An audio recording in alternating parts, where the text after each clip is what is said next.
ప్రియులారా, నేటి ఉదయ కాలమందు దేవుని మాటలను జ్ఞాపకం చేసుకుందామా?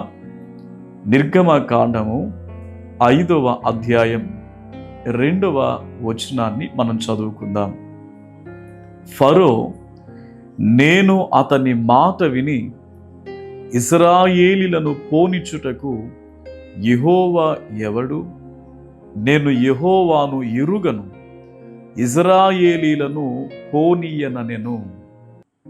ప్రియులారా, ఫరో ఎంత కఠినమైనటువంటి వైఖరిని కలుగున్నాడో కదా!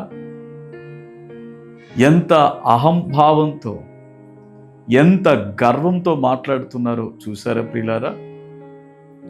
ఐగుప్తు దేశములో నలిగిపోతున్న తన ప్రజల కొరకు దేవుడు ఏర్పరిచినటువంటి ఒక గొప్ప ప్రణాళికను ఆయన అమలుపరచడానికి దేవుడు తన దాసుడైన మోషేను ఏర్పాటు చేసుకున్నాడు.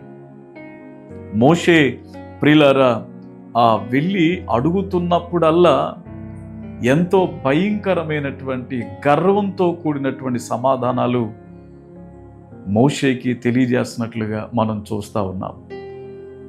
నా ప్రజలను పంపించండి, బానిసత్వం నుండి విడుదలనివ్వండి అనంటే నేను ఎందుకు పోనివ్వాలి, నేను ఎందుకు పంపించాలి అన్నటువంటి వైఖరిని కలిగినటువంటి వాడు ఫరో.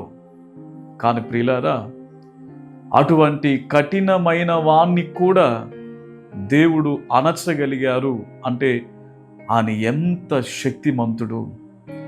దేవుని బలము ముందు మానవ బలం ఎంతండి ప్రియులారా? ఈ దినాన నీ జీవితంలో కూడా ఫరో వంటి భయంకరమైనటువంటి పరిస్థితులు నీ ముందు నిలిచున్నాయేమో.